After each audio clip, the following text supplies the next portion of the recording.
بسم اللہ الرحمن الرحیم۔ حضرت شیخ بایزید رحمۃ اللہ تعالی علیہ لکھا ہے کہ حضرت نے اپنے مریدوں کے ساتھ نماز پڑھنے جا رہے تھے، تو گلی تنگ تھی، تو اس جانب سے نہ کتا بھی آ گیا۔ تو ظاہر ہے اگر تلقین آئی غیب سے، کوئی دل میں خیال تو آیا ہوگا نا، تو حضرت نے نا اپنے کپڑوں کو بڑا سمیٹا اور سائڈ پہ ہو گئے کہ کتا گزر جائے، کہیں میرے کپڑوں سے لگ ہی نہ جائے یہ۔ تو پھر یہ تلقین آئی غیب سے، وہ جو کتا ہے نا وہ بول اٹھا، عرض کرتا ہے بایزید کیوں مجھ سے اتنی نفرت کر رہے ہو؟ آپ نے فرمایا تو نجس ہے، میں نماز پڑھنے جا رہا ہوں، میرے کپڑے خراب کر دے گا، میں تو اس لیے پیچھے ہٹا ہوں۔ تو کتا آگے سے کہتا ہے حضرت اگر میں گیلا ہوں تو پھر نجس ہوں، پھر ناپاک ہوں، اگر خشک ہوں تو پھر تو میں ناپاک ہی نہیں، اگر آپ کے کپڑوں سے لگ بھی گیا تو کچھ نہیں ہوگا، اگر گیلا ہوں تو لگ گیا تو پھر آپ کے کپڑے ناپاک کروں گا، لیکن پھر بھی میری ناپاکی ایسی ناپاکی ہے کہ 3 بار کا جو پانی ہے وہ اس ناپاکی کو دور کر دے گا۔ اگر آپ کے کپڑوں سے لگ گیا نا 3 بار، اگر آپ اپنے کپڑوں کو پانی سے دھوئیں گے تو کپڑے پاک ہو جائیں گے۔ لیکن بایزید کبھی تو نے اپنی ناپاکی پہ غور کیا؟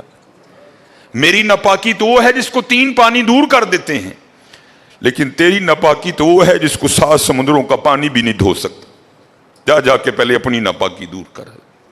ہاں حضرت، یہ اندر کی ناپاکی، اور کیونکہ بات ان سب بابوں کی ایک ہوتی ہے، انداز جدا ہوتے ہیں، تو پھر یہی بات حضور بلے شاہ رحمۃ اللہ تعالیٰ نے کس طرح لکھی؟ آپ فرماتے ہیں پھلاں دا تو عطر بنا، پھلاں دا تو عطر بنا، عطر دا پھر تو کڈ دریا، دریا وچ پھر تو ڈبکیاں لا۔ ذرا بات کی گہرائی تک جانا۔ حالا عطر کیا ہے؟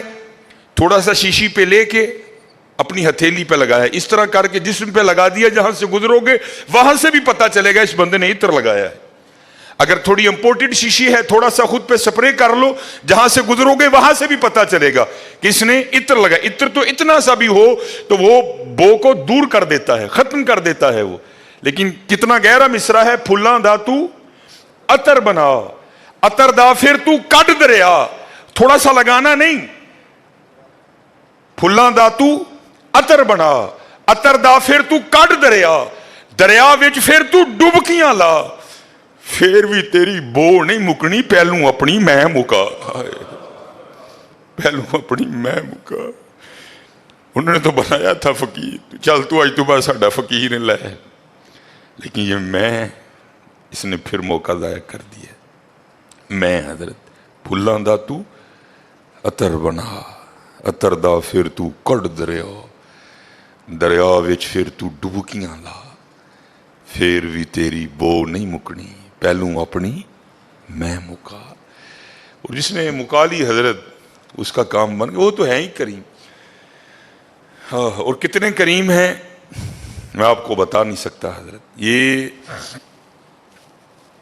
ہفتے کی رات تھی، جو پچھلا ہفتہ گزر گیا نا، جس طرح کل ہفتہ آئے گا، یہ بھٹر میں پروگرام تھا، تو پروگرام پہ گئے، وہاں سے مجھے آتے آتے نا تقریباً 12 بج گئے۔ جب میں گھر آیا نا تو چھوٹا بیٹا میرا، سب سے چھوٹا ابراہیم، بڑا رو رہا تھا، تو ماں اس کو چپ کرانے کے لیے نا وہ ٹہل رہی تھی، اس کمرے سے اس کمرہ، اس کمرے سے اس کمرہ۔ تو وہ کہتی ہے کہ شاہ کے بعد کس کی طبیعت خراب ہے، مسلسل رو رہا ہے، میں نے بڑا چپ کرایا، نہیں کر رہا، تو اس طرح کریں اس کو کسی ہاسپٹل لے چلتے ہیں۔ میں نے کہا چلو، عمل خدمت لے گئے، اور ڈاکٹر نے چیک کیا، اس نے کہا بچے کا گلا خراب ہے، اور جب بھی بچوں کا گلا خراب ہوتا ہے نا، ساتھ پھر ان کے کان میں بھی درد ہوتی ہے، اس کے کان میں درد ہے اس لیے رو رہا ہے۔ اس نے وہ دوائی وغیرہ انجیکشن وغیرہ لگائے، اس کے کان میں ڈراپس بھی ڈالے، لیکن میں نے کہا نہیں، میں آدھا گھنٹہ ویٹ کروں گا، بچے کی جب طبیعت سنبھلے گی نا میں پھر ہی گھر لے کے جاؤں گا۔ ہم وہاں بیٹھ گئے، خیر بچے کی طبیعت سنبھل گئی، ہم لے کے نا گھر آ گئے۔ اب ظاہر ہے بچے کی طبیعت خراب تھی، اس کی ماں نے عشاء کی نماز نہیں پڑھی تھی، میں نے فرض اور سنتیں پڑھ لی تھی، وتر اور نوافل میں نے بھی نہیں پڑھے تھے۔ وہ بچہ سو گیا، ہم نے اس کو چارپائی پہ لٹایا، آگے میں نے نماز شروع کر دی، میرے پیچھے میرے بیٹے کی ماں نے نماز شروع کر دی. اب میری وطروں کی نا دوسری رکعت تھی. ظاہر ہے ماں بھی یہاں ہی ہوگی, وہ فرض پڑھ رہی تھی, میں وطر پڑھ رہا تھا. یا اس کی تیسری رکعت ہوگی, یا اس کی بھی دوسری ہوگی, یا چوتھی ہوگی. اب اس کی نا آنکھ کھل گئی, اس نے بڑی شدت سے رونا شروع کر دیا. تو ہر مسئلے کی روح سے آپ نماز توڑ سکتے ہیں, کیونکہ وہ چارپائی سے بس گرنے والا تھا. دودھ ابل رہا ہے, بی بی نماز پڑھ رہی ہے, نماز توڑ کے دودھ بچائے. کوئی کنویں میں گر رہا ہے, نماز توڑ کے اس کو بچاؤ. پہلے توڑ سکتے تھے, لیکن میں نے کہا نہیں, میں نہیں توڑنی. کوئی بات تھا نا حضرت, محبت تو تھی اولاد کی, لیکن دل تھوڑا سخت. لیکن ادھر کیا تھا, ادھر ماں تھی حضرت. اس نے کیا کیا, اس نے نماز توڑ کے نا بچے کو جا کے چارپائی سے اٹھا کے سینے سے لگا لیا. اب میں نے وطروں کی تیسری رکعت پڑھی تو میں مصلی پہ بیٹھ کے نا میں رو پڑا. ہائے, نبی علیہ السلام نے کیا فرمایا کہ اللہ جل شانہ بندے سے 70 ماؤں سے بڑھ کے پیار کرتا ہے. یار اگر ایک ماں کی محبت یہ ہے تو پھر اس کی محبت کیا ہوگی حضرت. اگر ایک ماں کی محبت یہ ہے کہ اس نے نماز توڑ کے بچے کو سینے سے لگا لیا, تو پھر تصور کرو حضرت, جو 70 ماؤں سے بڑھ کے پیار کرتا ہے اس کی محبت کیا ہوگی.